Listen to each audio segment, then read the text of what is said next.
There's something about UCR that makes good girls go bad. Bad girl, bad girl, bad girl. Join us as we talk to Lauren Marie Taylor about brown panties, poison powder puffs, and a whole lot more this week on Uncensored Radio and Lauren Marie Taylor. I hope you guys get lots of brown undies. Hey everyone out there in UCR land, we have a super special guest for you today. We know that everyone loves the 80s, and our guest today started their career off with a bang, from slumber party, sleepaway camp slashes to soap operas and everything in between. Ladies and gentlemen, today we have the lovely Lauren Marie Taylor with us. How are you today? This Good, evening? thank you. Easy for you to say lovely. Well, you're the most lovely on our panel today. You're too kind. See, I have to wear this hat because I have gray hair underneath this hat, so I'm wearing this hat. It's not really a fashion statement. You needed your roots did, girl. I was out of my spray for my fiber. Birthday. Yeah. I'm with you. Yeah, well, you are just... I was about to say that because someone's having a birthday very soon, aren't they? Yeah, the day after Halloween, All Saints Day.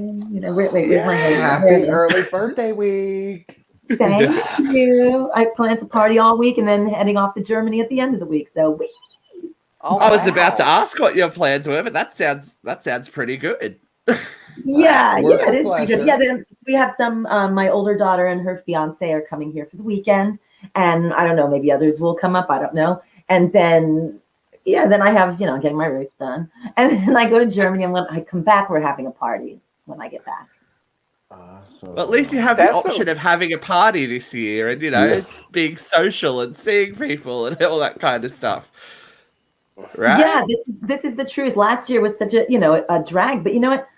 I've got a drafty house. I live in a pretty drafty house, so people came here anyway because they're like, she lives in this 100-year-old house and her windows don't close, so it's safe for COVID. So everybody wound up coming here anyway. We had a full house on Thanksgiving last year. We had 11 people, and we actually. But it was well ventilated. It was well ventilated. It really is well. It annoys the crap out of my mother because she's always really cold in our house, but it is very well ventilated. But we had one of those funny little cling cutouts of Andrew Cuomo, and we put it in this area where it looked like he was overseeing our Thanksgiving dinner, and then we left it up there for Christmas. It was pretty funny, actually. Yes. I saw people doing that. That's a trip. Yeah. You keep the holidays busy. Keep the holidays festive and celebrity guests and all that kind of thing. Yeah. I don't know if you want him in your house necessarily, but whatever. So how is it being back at conventions and everything now after COVID and all that kind of stuff? Are you a little bit more step away from the table, or you're just back to normal now? I mean, they do have a mask mandate in the actual venues. So when you go to the hotels, it'll say, masks required, blah, blah, blah. But, I'm vaccinated. My husband had COVID. I didn't get it from him, and he was really, really sick. None of us got it from him, and we were all here together. I think there were seven of us in the house. And this is way back when, in the very beginning, when people were like, what is this? And this is a really strong guy, and he couldn't get out of bed. He couldn't stand up for more than 5 minutes. So I reluctantly got the vaccine because, in order to get around and travel and go to restaurants and see elderly relatives, you kind of should. I mean, I felt like I had to get it. I didn't want to get it. I did just because I wanted to get it for when I visit my elderly parents, my mother. But in terms of conventions, obviously I'm not going to hug and kiss people on the cheek anymore, things like that. But I always say it's okay if you take your mask off. And I always tell them too, because I get tested before I go to a convention, and then I get tested several days afterwards too. Yeah, and is there like a huge turnout now at these conventions because it's all just coming alive again, right? Like it was. Yeah, it's not huge. Like I've been to a couple of conventions that are normally huge. Yeah. I don't know if they're not selling as many tickets as capacity allows, but there aren't as many people at the conventions as usual. So that's why I'm curious when I go to Germany, it'll be the first time. in November. I'm curious to see what the turnout is going to be there. I'm sure they it's all different sit out all in the over the street world, together. too. They all out there eating Like- their bratwurst and whatever. They'll be fine. This fool. Oh my god. Yeah, I'm sure it's very different. Obviously from here to US, we have a lot of differences, and we've got a friend of the show that's based in the UK as well, and just trying to put all the pieces together about where everyone is post COVID. It's just like, oh, okay, I can do this here, but I can't do this here, and you've got to wear this here, and da da da da. That's the mind boggles, and who would have thought, like 18 months ago that we'd all be walking around with masks on and all that kind of stuff. But Yeah, I mean, we live, we learn, we roll. we roll on, we roll with it, and we get funky. I did see something a little fun that while COVID was going on and conventions were down, you did a little virtual reunion with the cast, the girls from Loving. Oh, yeah, we did that. Yeah, it's funny because the idea came across the table at me and I just ran with it. I was like, all right, I have nothing else to do. So I just started talking about it. And then the moderator, Chris Markentel, who was in the original cast of Loving with me, he sent me a message. He goes, Lauren, I guess since you announced that we're doing it, we actually have to do it now. So it kind of forced the hand to get it done. And that was kind of cool. No, it just means you're industrious. There's no work. You create your own work, right? A lot of people are saying yes to things during COVID. I said yes to doing this show, and 12 months later, I'm still. I started out as a guest host, and now I boss people around every day. It's so much fun. But we all just, you rise to the occasion and what presents itself to you. Yeah. So we have to start out with, obviously, I'm sure what you get asked about every second day of your life. What was it like being a camp counselor at good old Camp Blood? We're gonna start here. We're gonna start here. There's part two. For a girl from the Bronx, you can take a girl out of the Bronx, but you can't take the Bronx out of the girl. It was a little bit weird because I had never been in severe darkness like that in my life. I grew up in the Bronx. There's streetlights everywhere. There's, police cars and, fire engines, people screaming at each other, dogs barking at each other, gunshots, so I'm used to a lot of noise. And then here I'm put in this camp in the middle of nowhere and it's dark with a bunch of people I don't know. It was really scary for me. It was real frightening, actually. Not too difficult to act. Because you were not, you're a baby. You were 19 when you filmed that movie, right? Yes. Yeah, it was quite a young cast, wasn't it, Lauren? Like, actually, a lot of them were quite young when they. Yeah. Most of us were in between. I guess Marta must have been the youngest. I think she was 16 or 17. So it's, I guess, that through maybe mid-20s. Maybe the oldest was John Fury, I'm thinking. Yeah. Which is rare because you always see like 32-year-olds playing 15 in horror movies. They're like, yes, no worries, just pencil out the grey hair. But it was refreshing seeing actual young people playing young people.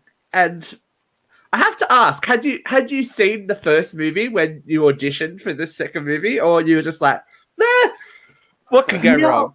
No, I hadn't seen it because I just hadn't seen it. I was a busy young actress. I was always doing TV commercials. I really didn't go out a whole lot. I mean, I was into movies like Rocky and things like that. Right. And so I was not big into horror, except, like The Shining, The Exorcist, Jaws, The Omen, those type of things. But the slashers I wasn't really into. And when it came along and when we all booked it, they actually had us sit down in a little theater and watch part one. And I remember sitting there and saying, do they really kill you in this movie? Because I hadn't seen any of the other actors before or since at that moment. Later on. You thought it was like a snuff film.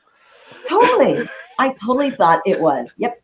Mm-hmm. So was this and you were still like, yeah, I'm good to go. No, I wasn't. No, I went home to my mother and I said to her, I said, I don't know if I should do this. it looks so real. Girl, as long as the check clears, you know what I'm saying? Like, It wasn't that now- much, trust me. girl, that's the horror story of Hollywood. Everybody thinks all these people, oh, I was on a show for 10 years. Oh, so you must be rich. Yeah, no, that's not how this works. How was the set for you? Were you guys crazy? Were you partying? Was it wild?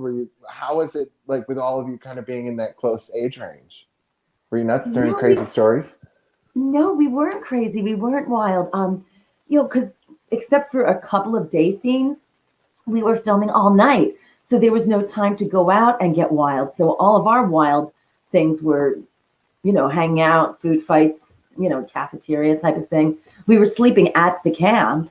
So it wasn't like we were in a hotel in a town. We could go and hang out. We were stuck there with no cars, no mode of transportation, completely reliant on crew guys who had their trucks or their cars there to get us around. Otherwise, obviously the older people, like, the crew and whatnot, they had, like, I guess bourbon, some of them, but we didn't really partake in it because we were working at night. And, well, I was going to say you'd be sleeping all day because you're awake all night. So like, yeah, or at least napping a little bit and waking up at 2 p.m. or something, and then Sleeping getting in the grub. campground. Yeah, it was It's weird. very method acting Rustic. of them to like make you stay in the cabins and stuff. You're gonna live the authentic Crystal Lake experience, whether you like it or not, because you signed a contract. So, We okay. did, and there was no heat at night because we were filming it into early fall, so there was no heat at night. And then during the day when it would be warm, there was no air conditioning. So, the screens where the bugs were supposed to be kept out, those had holes in them from God knows what. Oh my God. Really. So you crazy. say that Packanack Lodge looks quite pretty in the film. It had issues. Where did you guys film? We filmed in Kent, Connecticut. Oh God! So you were in the fall, so it was cold. It was Like pretty cold, chilly. cold. Yeah, Yeah. it was cold. So, yeah. But yeah, the Packanack no. Lodge looked really cute, but it was kind of dusty and rickety, and it was a beautiful location because it overlooked the lake. But it was kind of rickety and dusty inside. Yeah. Thankfully, they gave Vicky a sweater, though. Like, at least you got to wear a sweater. But she had to run around in those brown panties for so long. Oh Like, my that would have been God. horrific in the cold. Usually I can Yeah, have look- them handy so I can hold them up, but I don't. We have to have a conversation. We have to have a conversation about them because Oh, no. I need to know. I No, need to it know won't. Is it how. gone? It's gone. It's They're gone. Okay. I can't believe you just post that picture up on her. How many brown panties have you seen in your lifetime since then? Is it just the one pair? Because I don't think I've ever seen that shade of brown in like sexy baby lingerie. diaper. I know, right? It's meant to be sexy lingerie It was too. the I mean, 80s. but she was a good girl. So I think Vicky was a fairly good girl. So that was her, like, she was trying. That was her naughty side. She was trying. She was like, "Oh, hey, big boy, I'm gonna Yeah, get my she was sexy trying. brown panties on." Like, but, Well, you know what? This is before y'all's time, but back then in the 80s and the 70s, I remember in the 70s, I had a pair of satin pants, and those were like really cool. The whole disco look. Donna Yes. Pescow from Saturday Night Fever. So I had on the blue and the purple satin pants, and I remember some of the adults had satin sheets on their bed. So it was really all My about grandmother satin. loves. And she got me. I was a little kid with like the sateen sheets. Okay. Yes, yeah. But they were considered, sexy, and I guess that's the best they could get. It was the only ones they had at the local big box store at the time. I don't know. Maybe they got them at 7-Eleven. Who knows? Gas station. I don't know where they got them. But I'll tell you, you look in my underwear drawer, and there's not one pair of brown undies, not even a hint of brown. Not even tan. But, had it been like black panties or whatever, no one would probably even remember them. So I think it was kind of, it's iconic in itself, the brown panties. Maybe you should be getting her and like launching your own brand of brown underbreeds. Lauren Marie's brown panties. Yeah, they would not sell like hotcakes, that's for sure. I think they Like, might. you They bring might. well, no, I brought them to. Okay, so here's the deal: is I do have a couple of pairs that I got from I an was about overseas to place where say. they mass produce, yeah, and have child labor. But anyway, I got a pair from one of those places, or two pairs, and I tried to do a raffle with them, and people were very reluctant to do it because the guys are like, "Well, my wife might get pissed, or my girlfriend might get pissed." And the women were not interested at all in the raffle. And so now what I do with them is I just use them. We started this in Las Vegas, but there's a photo op with me wearing them with a replica of that ugly sweater. I love it. I don't That's have worth any the money. I do That's have worth one. the money. I hope you charge a premium for that. Yeah, they do. They do. I don't feel a lot of it, but they do charge a premium for that because I will say I have to wear pantyhose under them because of wardrobe malfunctions because I tend to pose in them with the person who's I'm taking the photo off with, just to have a little bit of fun and spice in the picture. I was going to say, you learn as you go, Lauren. You learn as you go. Yeah, you learn from watching Super Bowl specials with Janet Jackson and Justin Timberlake. Wardrobe malfunction. But it was I'm walking the dogs, I right? was in a house full of lesbians. Nobody believed me. I'm like, yo, it was her nipple. I'm like, how did the lesbians miss it? And the one gay guy in the room sees the nipple. It's true. No, I mean, I think about that all the time because I have a puppy, and sometimes I'll be walking him down the street and I'll forget that I have a V-neck on, and I'll lean over to fix his collar or his leash if he gets tangled up. And you lean over, and if the teenagers are coming back from school and they're getting off the bus and you're leaning over, they're like, "Look at Mrs. D." I'm like, "Oh gosh, I just had a wardrobe malfunction." Oh God. I'm very careful about what I wear at conventions and how I present myself. Yeah. When you do conventions in the U.S., do you find there's more people from Loving or Friday the 13th? Well, because they're horror conventions, they're geared towards the horror crowd. That's how they promote me. But just recently, I don't know, maybe word came out, or maybe because I've been posting pictures on Instagram, all of a sudden there's an influx of people who love the movie Neighbors. So I've been signing Neighbors posters. I've been signing, my pictures. Where I have some here. My pictures with Dan Aykroyd and John Belushi. I did have just recently in Las Vegas, I had a bunch of people who have wanted the Loving picture. So it is kind of weird how before the pandemic and, before I started, because I had nothing to do during the pandemic. So my daughter's friend was like, "Lauren, why don't you just start Instagramming?" I was like, "Okay." So I started doing that. And I guess during the pandemic, people saw and thought, "Oh, wait a minute, she was in that? And she was in that?" Because most people know me from Friday. Yeah. So yeah, now I get And that's more. how we initially knew you from as well. But then I was a Loving person. Soap operas were my jam. See, yeah, we didn't get Loving here in Australia, but I have some questions when we get to it. I have some questions. When we get to, but I just want to know first, what was it like for poor Vicky doing that whole death sequence? Like, was it quite horrific to have like someone walking towards you with an actual knife? And, Oh, there it is. Because that looks real. It don't look like no prop knife. I don't think they could have afforded a fake one back then, right? No, it was definitely a real knife. It was not a prop knife. The prop knives are so, they're wimpy. They break easily. Oh, my husband's here. No. Where's dinner, honey? I'm coming.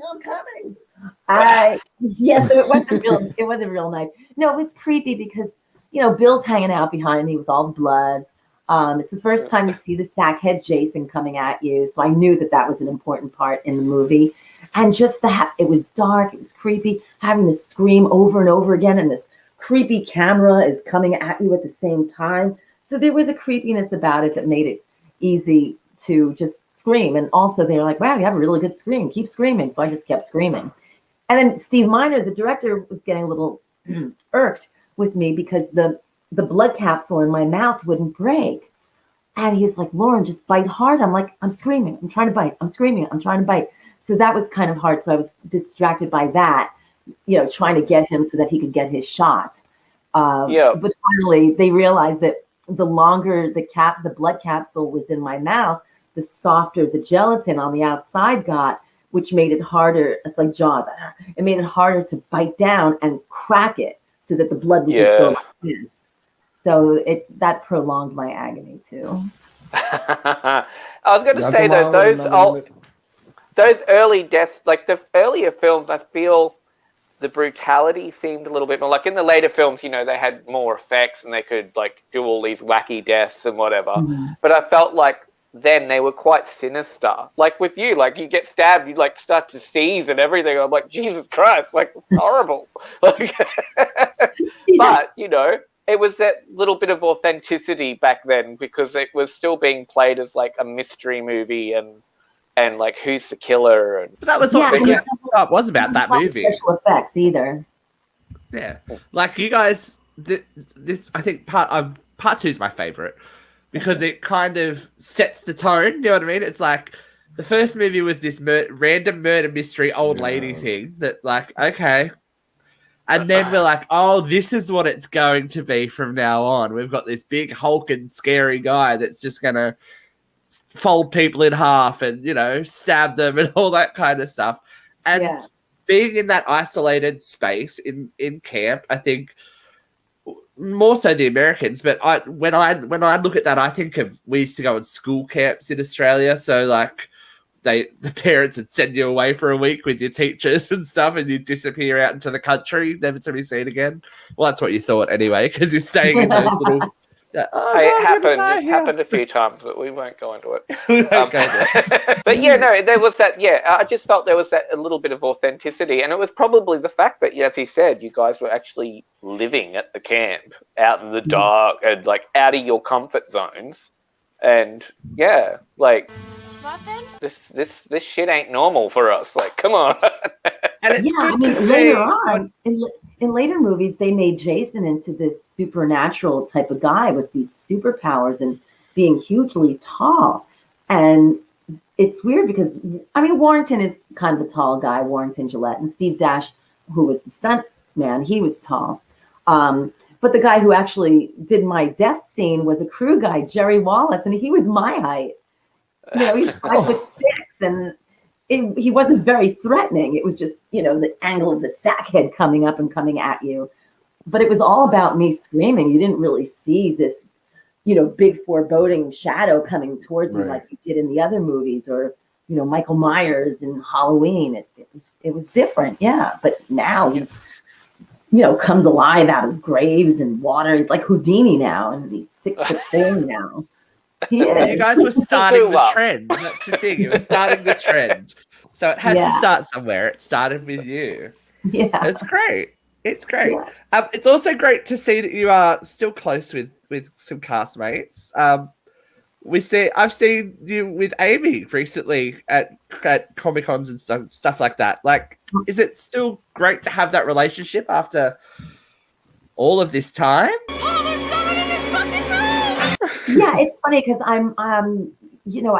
Amy and I hadn't seen each other in forever until a few years ago. But Bill Randolph lives in the New York City area, so I would see him.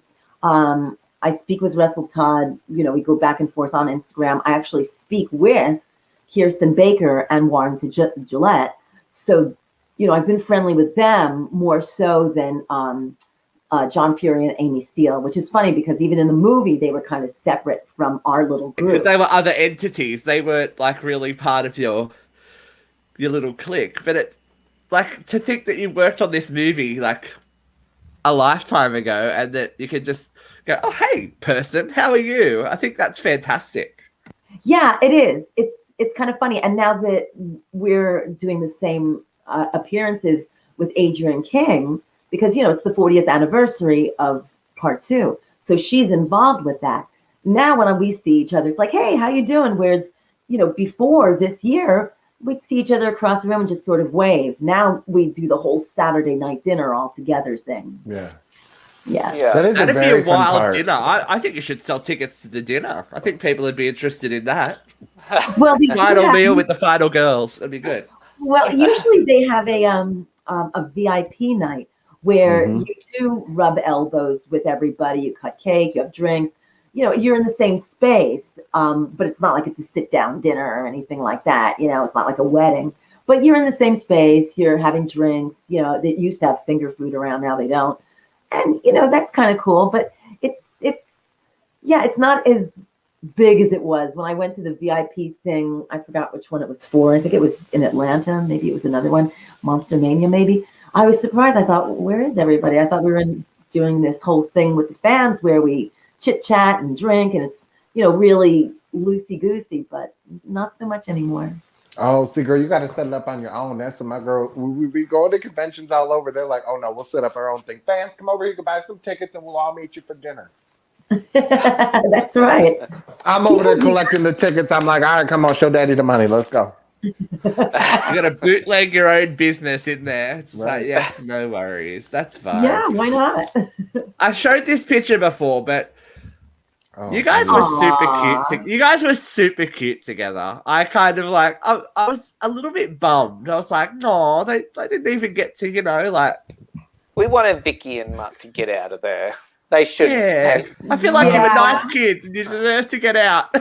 It's so cute because Tom McBride and I knew each other previously from TV commercials. And this is what was so weird. We were always paired up for TV commercials when we would audition. They'd look around the room. They go, okay, Laura Marie and Tom, come and read together. So we would do that. And when we all got together to watch part one, and we were trying to suss out who was playing which role, there was Tom McBride. And of course, I had known him for a few years, and I would keep flirting with him, in character and out of character. And he would say to me, Lauren, there's just, it's not going to happen. I said, I know, Tom, but I can try. A girl can try. No harm in flirting. No harm, no foul. yeah, no one's getting hurt here, Tom. Come on. Come on. No one's getting a machete through their head for real. Yeah, not real. Not real. That costs extra. That's a danger pay all of its own, that one. Yeah, that's a little too kinky for me, I think. Yeah, right? I know, right? Yeah, if times get tough, but, I don't know if they're going to get that tough. Yeah, I mean, I would have tied into that wheelchair and, done my thing, but, yeah. You could have. Oh See, my God, that's I love you. That's the porn version. That's the porn version. You should have licensed that. You should have. You could have tied him up with the brown panties. That's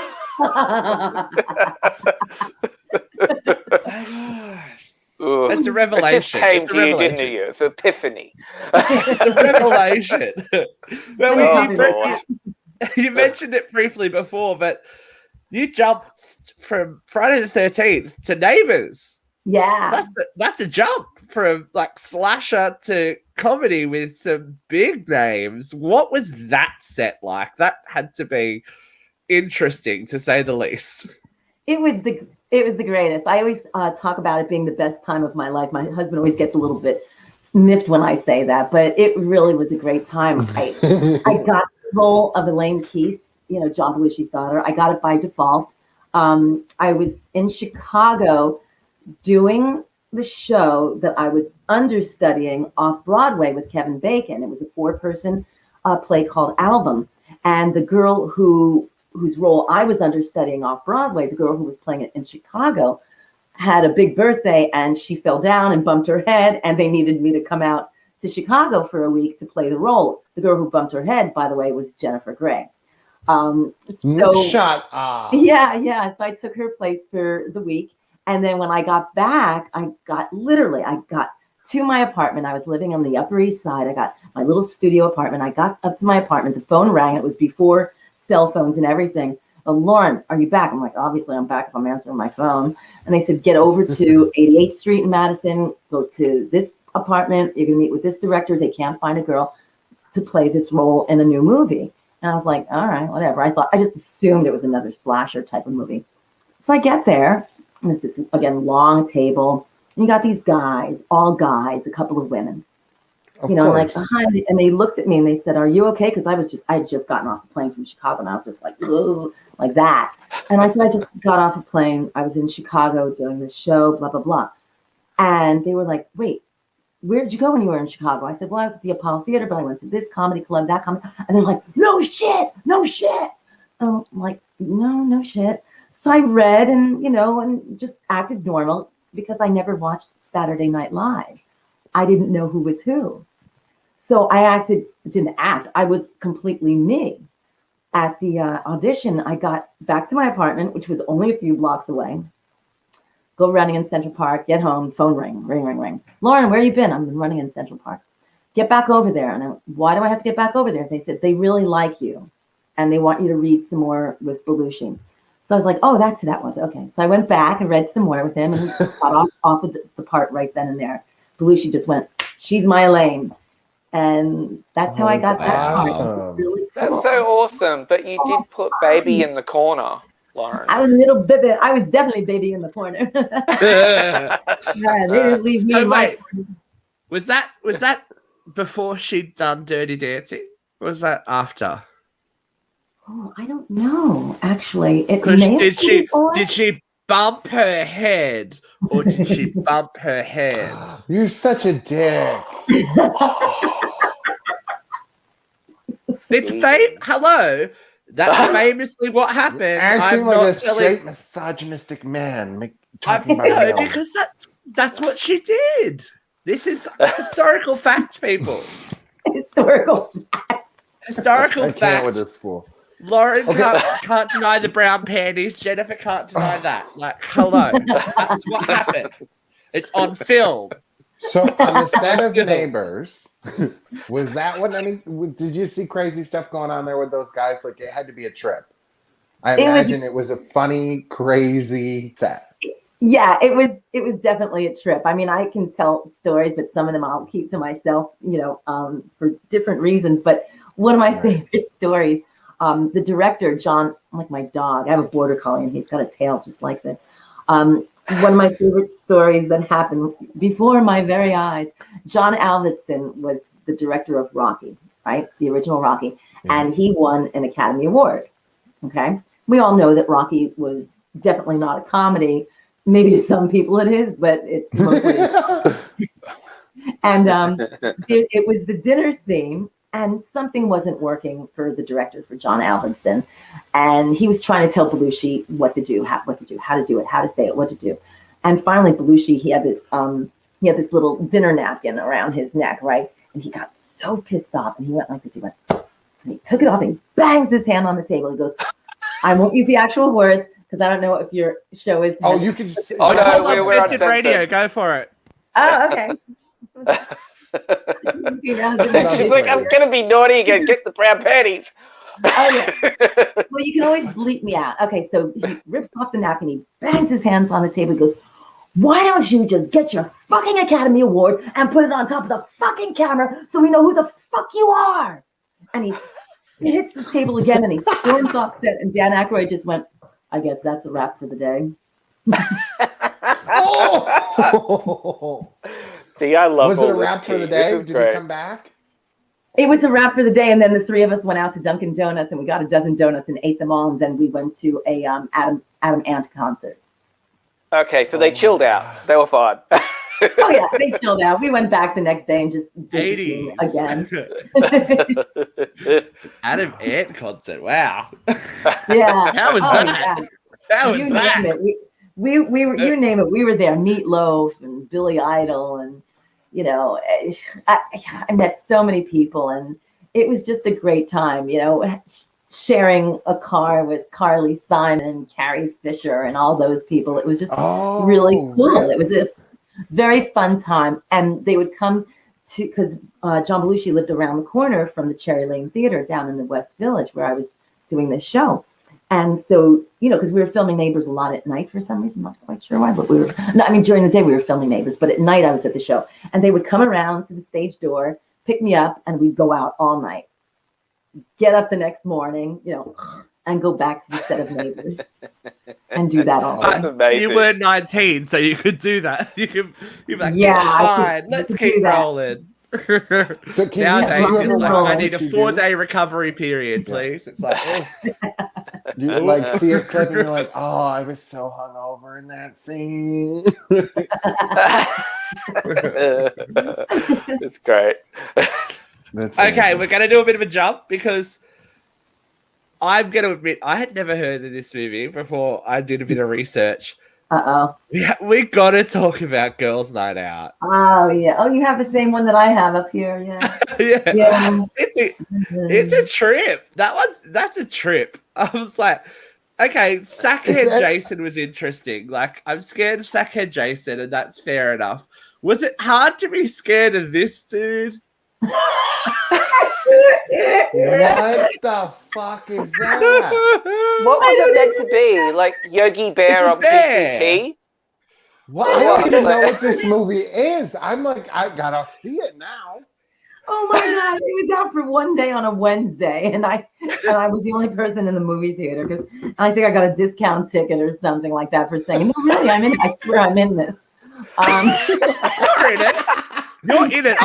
I have to ask you about some stuff actually, because you were a good girl in Friday the 13th. You're a pretty good girl. Sheila in Girls' Night Out is not that a good girl. It hurts when I sit down is one of your very first lines about one of the guys that you were seeing. I'm like, okay, we're going there, are we? That's an interesting script reading. Sex in the City. You know, I With the still killer have the bear. script. I don't have my script for Friday the 13th because it just got soaking wet and destroyed in the rain when we were filming. It just got muddy. But I still have the script for Girls' Night Out, and I have to reread it because I have not seen the movie since it came out. I married the guy who played Bostwick in it, the dorky guy with the glasses. I married him. And the whole movie was a fog because I was still hanging out with the Belushi Aykroyd crowd. I was about to say. So I was still spending half my time with them and then half my time, doing Girls' Night Out. And then, we all went our separate, we all went our separate ways eventually. And that's when I started paying more attention to everybody who was, in the movie. And that's how I met my husband. But the whole movie is a fog. I swear I barely remember doing it because I was just so, busy. All over the place. Yeah. Well, look, you love an interesting death scene. I mean, come on. Oh, look at that. Oh, I got to see it. I got to put on my glasses. Wow, look at that. Wow. I feel like it's like a bad day at Knott's Berry Farm or something. Like it's like after dark at Disney, or like when something goes down. Like, you should have gave him a picnic basket, Lauren. You should have gave him a picnic basket. Look, it's an interesting movie. I was like, okay, we're going there. We're going there with this one. It's very. You can tell it's not hard. They're definitely college students. Let's put it that way. They're not like fresh-faced high school students. I was just like, oh, okay, go, Lauren. But Get yours. It's funny because whenever you sign pictures and posters, a lot of times people want quotes. So, for Friday the 13th Part 2, it's easy. The one, I only want your fingers, one with the puck, Mike Havin or yours, what does the winner get, everything else okay, that type of thing. But I'm always at a loss for Girls' Night Out, and now I know what my quote is going to be. It hurts when I sit down. There we go. That may have been an ad lib, actually, from my teen years. When I told my best friend in high school about my foray into the boudoir, she's like, what was it like? And I was like, it hurts when I sit down. Oh, I love There you it. go. Too much for me, Walking through the Lauren. hallways in school, everybody thought I was walking different. Again, method acting. Oh my God. You and Luke could be twins. Bad girl, bad girl, bad girl. That's it. Wait, no, she's going to kill me. It's too early. I'm She's going to wake screwing this your kid life, up. Luke. All right, we have talked about it before, Okay. but you weren't necessarily a bad girl in Loving, were you? No, No, she was pretty good. except the time I had sex on the kitchen table with my husband's cousin. That's the only time I was a bad girl, I think. That's do been that. pretty bad. What was that? You really got to see soap operas with like I feel like the 80s were like the mega days of soap operas. They had big budgets, they did crazy shit. Yeah. And then in the 90s, you were the whole run, and then they killed you with a fucking powder puff. Like how? What like you Wait put for it. the notes- Wait for it. I've got a little package that Lauren can talk to us about while she talks about this whole thing. Like, Here we Uh-oh. go. You, oh, it's playing. Yep, here we go. Here she goes. Look at her. I've got a package for you. It's a big one. It is a big one. I just love how big the houses are. It's like, yes, walk into my house.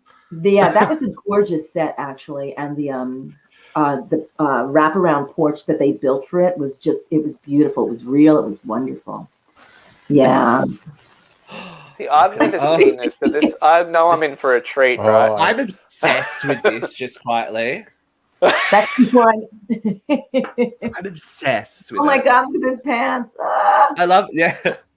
I think they look great. Oh, someone's in the bushes. That's You're a like- throwback to Friday the 13th. Yeah, you're like, It now. See, if Stacy had just watched Friday the 13th movies, right? Mhm. she would have been like, "Okay, there's something up with this powder puff. I'm not going to put this on." Yeah, right. How, She would how have do they known. how do they call you and tell you that so we're now going to kill you off, even though you know you've been here forever, and we're going to You're the only original cast member left, but whatever. Yeah, they called me into the office, and this is a while before this happened, because they, common courtesy, because I had been there forever. Right. So I guess they called me in about 3 months before they wrote how it was going to be done and whatnot, and they just said, we're transitioning. Where's she putting that powder? I was going to say, go. does anyone ever put powder on like that? Oh Yes, my my God. Aunt When you Rose feel used to it do it all sexy. the time.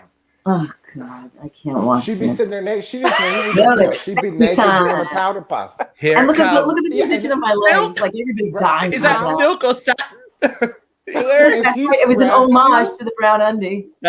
How do you not like crack up laughing? I'm like, there's no way I would have died. As he's like trying to kiss me with my poison powder puff. Oh, I did crack up. We did this many times. Ooh, I would have been funny if I could bitten him. I was cracking up actually. Oh my God. Inside. Oh, I was just making crack up. And like Florida laughing. I said, Is that my expensive French body powder? I just borrowed it here. No, you can keep it. It's all gummed up. So what did they do? They put arsenic in the... I don't know. Did they ever I say, don't was it know. anthrax? Hey, only in the 80s and 90s could you write a storyline that we're killing characters off with a powder puff. Like, to me, that's just, yeah. it's like the epitome and the greatness of a soap opera. I think Yeah. it's fantastic. Yeah. It was brilliant. It was pre-anthrax, mailing. So they actually had a before their time idea. But yeah, they told me in advance. They told me a few months in advance, hey, we're killing you off. And I was like, thanks. Oh well. Yeah, like, Guess I'll Well, you start have looking to for be another the- job, guys. Thanks. like, we gotta trim the budget. You've been here the longest. Yeah, and you want to know who they gave my dressing room to? Oh. Morgan Fairchild.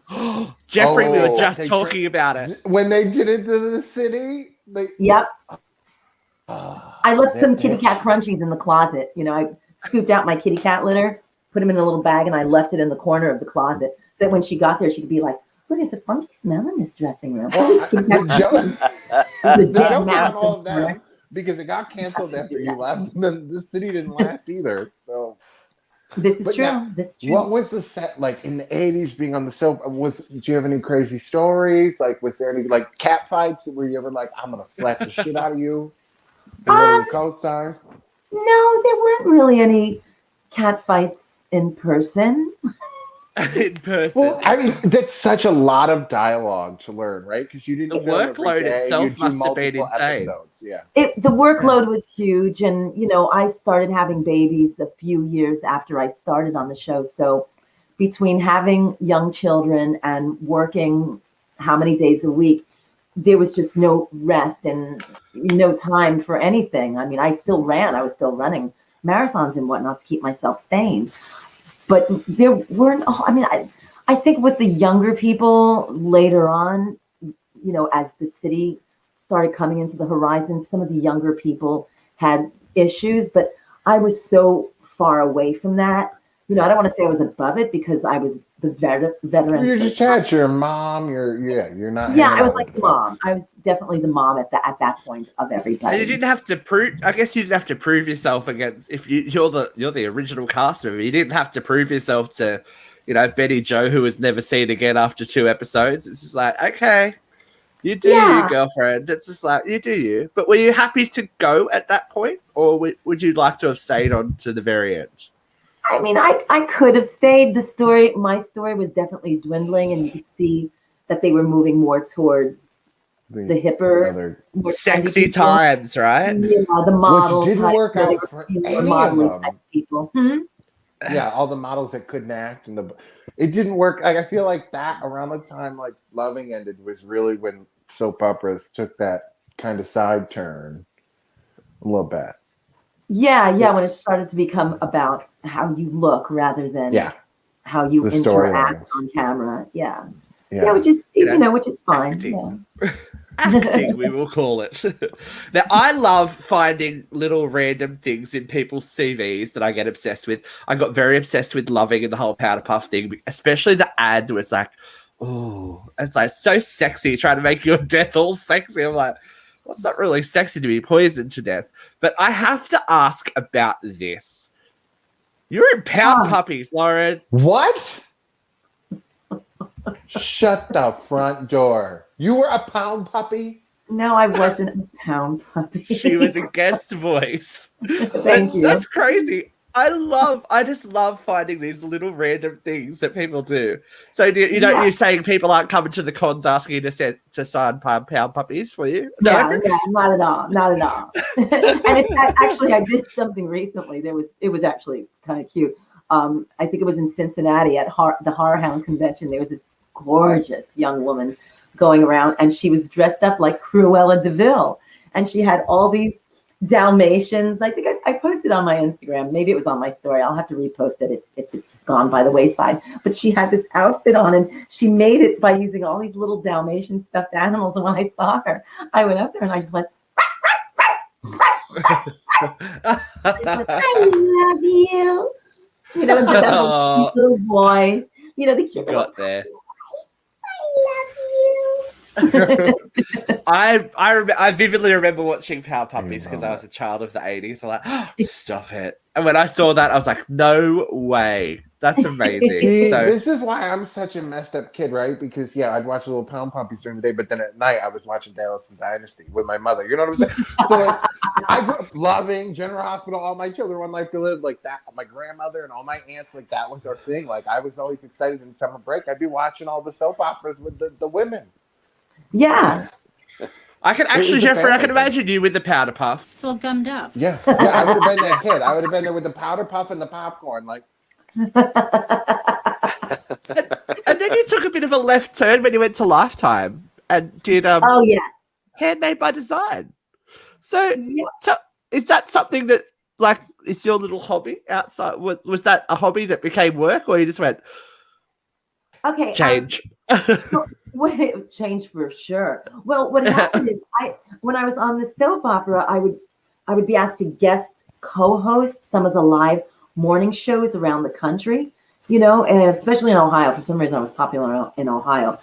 And so I did kind of sort of like a Today Show type of thing, but the local version of that. So I was doing that. And, you know, the powers that be at an up and coming network called Lifetime probably saw some of those tapes and called me into audition. And I booked the job. And then they told me that it would be a craft show. And I said, I really suck at crafts. I mean, I can't even glue two popsicles together. I sucked at it. And they're like, Lauren, you have to sound like you're the authority on it. And I just went, if it was a cooking show, I could do that.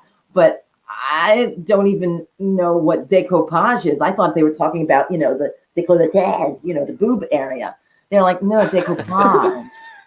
I don't know what decoupage is. So I was completely a misfit with it. I did do it for a couple of years, maybe 2.5, 3 years, but I did have one guest, and we would always rehearse it live. So they would tape it live, And I had this guest, and she was so soft spoken. I don't remember what her name was or anything like that because there were so many of them.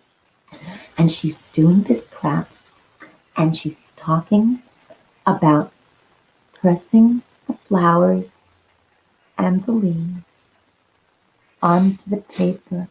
And I'm standing there like this. And finally, she looked at me, and I looked at her, and I went, "Do you have a pulse?" And the guy behind the cameraman just or some wine so I can deal with you. And so they kept filming. And when they said cut, she was completely oblivious to what I had said to her. And the director came out and he said, "Why did you do that? It was going so well." I said, "I was falling asleep." You reckon she had a fucking pulse? That's how I feel about craft, so I agree. Yeah. Well, you know, when you're doing, especially live TV, but a soap opera, a stage work, you know, because I did theater in the round also, they always say that moms have eyes in the back of their heads. Well, good actors also have eyes in the back of their heads. So your peripheral vision, your all-around vision is just spot on. So out of my vision from this side of my head, I could see the stage manager just bowing down, covering his face, laughing. And you had an audience, so you're like, "I'll play up to that audience. That's fine." You know, that's fine. I always played it up to the crew. Always got to do it. Yeah, That's even on the soap amazing. opera, I used to play up to the crew sometimes. Oh, I don't know. Maybe I shouldn't say this out loud. Oh, but do one it. time, don't tell anybody this, but Just us girls. it was one of the it was for a birthday thing, and I used to bake cakes for everybody. And what I did is I put frosting in certain areas of my body, and I sang "Happy Birthday" like that. Nothing else on, but frosting in my certain areas. She's a bad girl. You are so that type of girl. I'm coming back to you, Nora, just so we can go out and have beverages, okay? We're gonna get into some trouble. Jeffrey's going to bring brown panties for everyone. It's going to be that kind of night, guys. It's Brown gonna be panties that. for you and for you. Lauren, we should get you a t-shirt cannon filled with brown panties for the next convention. And you can just... Oh, please. That'd be amazing. And you get a pair, and you get a pair. Yeah, why not? Just sign them. There's your merch, baby. That's great. Yeah, during the Q&A, when you have the audience there in front of you, here you go. Take them out with the brown panties. You have to have a good shot. Now, that's bad. Sorry. Talk to us a little bit about your very own podcast. Oh gosh, I forgot about that. Okay, Oh, so we've listened. We've Oh, listened. there it is.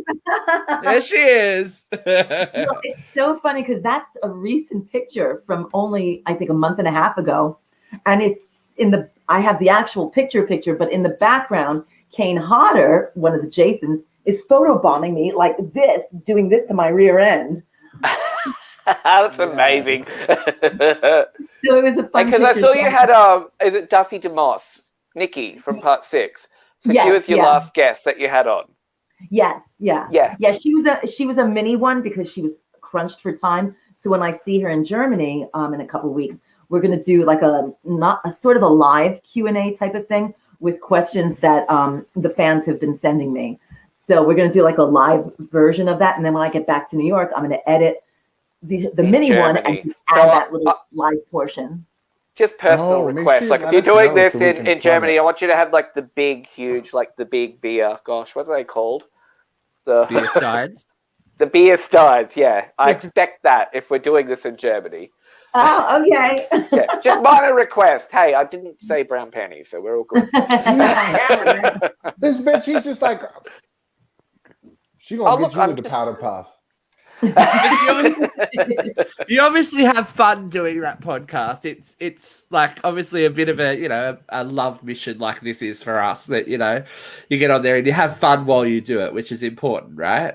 Yeah, and it's funny because it's called the Not the Final Girls. So, obviously I'm going to be talking with girls who were not the final girls in their movies, but then I'm also going to be talking to the girls who made it through and talk to them about not just, their experience in the movie, but other things that they're doing.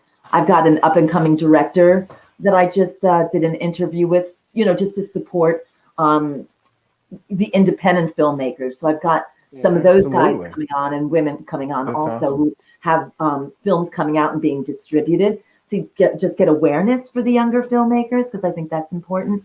And then of course I've got a couple of the guys, who actually did the killings. And it's a lot of fun. The one that I just edited, it's another podcaster interviewing me about the podcast. And then what I did is I turned the tables on him and started interviewing him. This is getting very meta now, Lauren. Yeah. We're like the Scream of podcasts. It's good times. Where can everybody listen or catch it? It's everywhere. It's on Spotify, iHeartRadio, Apple Podcasts, Amazon Music, anywhere you get your podcasts. Yeah, it's everywhere. Anyway, good podcasts are sold, right? Yeah, I post things about it on my Instagram. I'm the Lauren Marie Taylor with the number 1 behind it. I post a lot of, goings on that too. Yeah. Awesome. So what's coming up in the future now that now that COVID is we're living with COVID? Is there anything exciting that you've got planned besides your birthday party and your German trip? What else is coming up for you? Those are the big things. I got a couple of people who asked me, including someone that I interviewed a while back, that I'm still putting together, so I can get them all out there. Asked me, would you be interested, if I wrote a part for you? And I thought, well, yeah, sure. Because I'm here, I'm home and learning. I'm sure you guys can appreciate it, learning how to do the podcast and edit. I edit it myself. I do everything myself. Oh, so yeah. Champion. Yeah, huge learning curve for me right now. And that's taking up a lot of my time. But yes, sometimes I'll do an odd, commercial here and there. I did one for a social media giant. I did a big campaign, which was kind of funny because it was in print.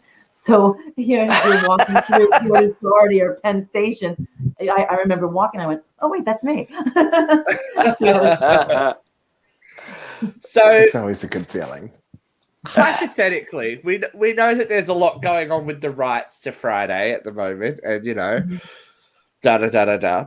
If there was some kind of sequel / reboot, I think what would be great is if they filled the cast, not necessarily like the main cast, but just had little cameos from people from the other movies. Would you jump back in to Be Killed by Jason again, Lauren? Absolutely. I would totally be on board with that. I think it would be a hoot to have us sprinkled in. That's a fantastic idea. Do you know, I've got it. I'm going to pitch it out to the universe because sometimes this works when I say stuff and we look back on it.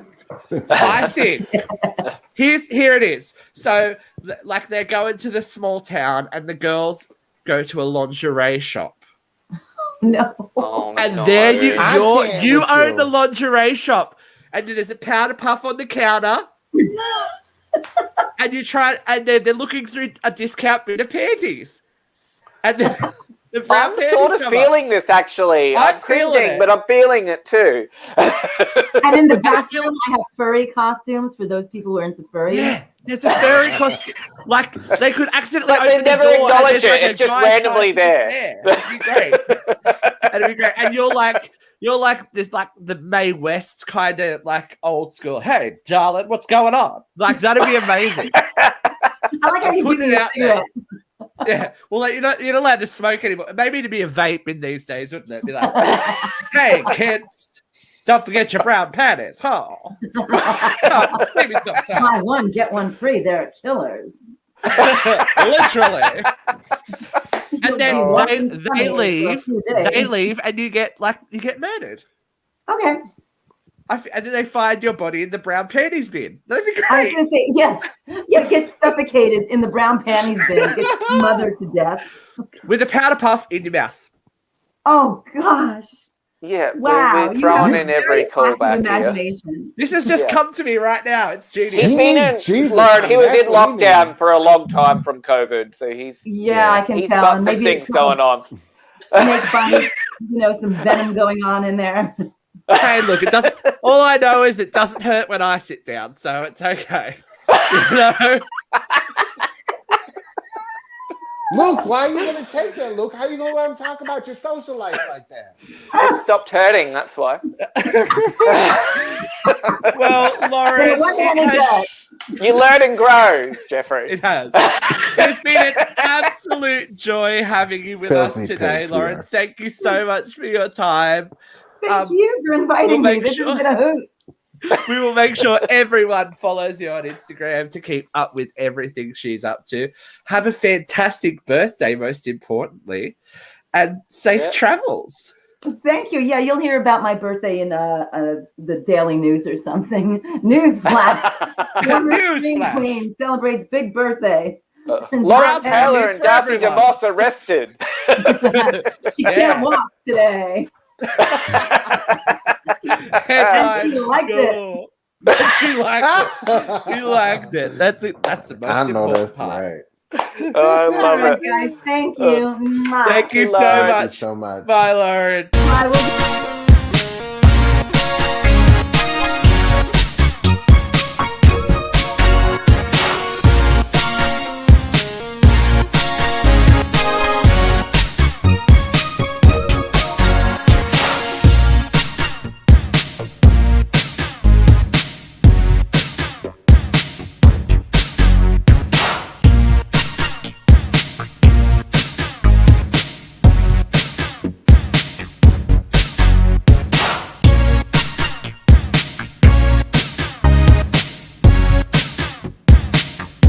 Okay, thank you. No Thank you worries. for your Thank time. You so You much. guys are great. It's been a blast. Thank you so much. Thank you. Yeah.